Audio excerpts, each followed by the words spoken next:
இயேசுவில் அன்பிற்குரியவர்களே, நம் ஆண்டவராக இயேசு கிறிஸ்துவின் அருளும் ஆசீரும் உங்களோடு என்றும் இருப்பதாக.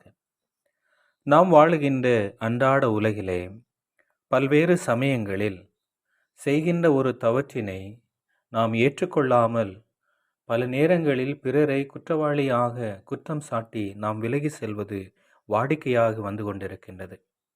ஆனால் யாரோ ஒருவர் செய்த தவறினை பிறர் சுட்டிக்காட்டும் பொழுது அதை ஏற்றுக்கொண்டு தங்களுடைய வாழ்வை மாற்ற வேண்டும் என்று நினைக்கிறார்களோ அவர்கள் எல்லாம் பெற்று நலமுடன் வாழ்வார்கள் என்பதை நாம் உணர்ந்து கொண்டிருக்கின்றோம்.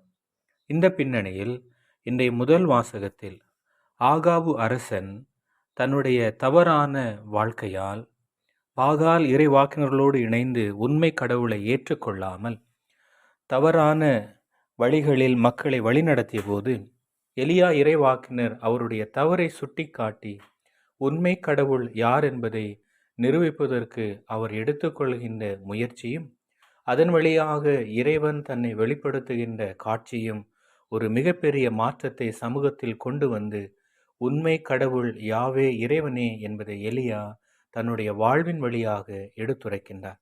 இந்த பின்னணியில் இயேசுவினுடைய 3 ஆண்டு கால பொதுப்பணி காலத்தில் அவருடைய படிப்பினைகளை, அவருடைய வாழ்க்கை முறைகளை, சமூகத்தில் அவருடைய அன்றாட பணிகளால் ஏற்பட்ட மாற்றங்களை கண்ட சதுசேய பதுசேய கூட்டங்கள் அவர் சட்டங்களை மாற்ற வந்திருக்கிறார் என்று சொல்லி அவருடைய நலமான பணிகளை தடுத்து நிறுத்துவதற்கு பல்வேறு சமயங்களில் தங்களுடைய செயல்பாடுகளை வெளிப்படுத்தினர். ஆனால் ஆண்டவராக இயேசு கிறிஸ்துவோ அன்பு நெறியும் பிறரை பேணி காக்கின்ற உள்ளமும் கொண்ட புதிய சட்டத்தை கொடுத்து அதை தன்னுடைய வாழ்வின் வழியாக வெளிப்படுத்தி இறைவன் மீது நம்பிக்கை கொண்டு வாழ்கின்ற பொழுது நாம் எல்லோரையும் ஏற்றுக்கொண்டு நலமான சமூகத்தை கட்டி எழுப்ப முடியும். தவறுகளை சுட்டிக்காட்டி நம்மை அந்நியப்படுத்தாமல் தவறுகளை களைந்து மனிதத்தை ஏற்றுக்கொள்ளுகின்ற பணிகளை முன்னெடுக்க இன்று நாம் அழைக்கப்படுகின்றோம். ஆகவே நம்பிக்கையிலே இறைவனோடு பயணிப்போம். அன்பு என்னும் நெறியை, சட்டத்தை வாழ்வாக்கி ஆண்டவர் இயேசுவின் அன்பு பணியை பாரினிலே எடுத்து செல்வோம்.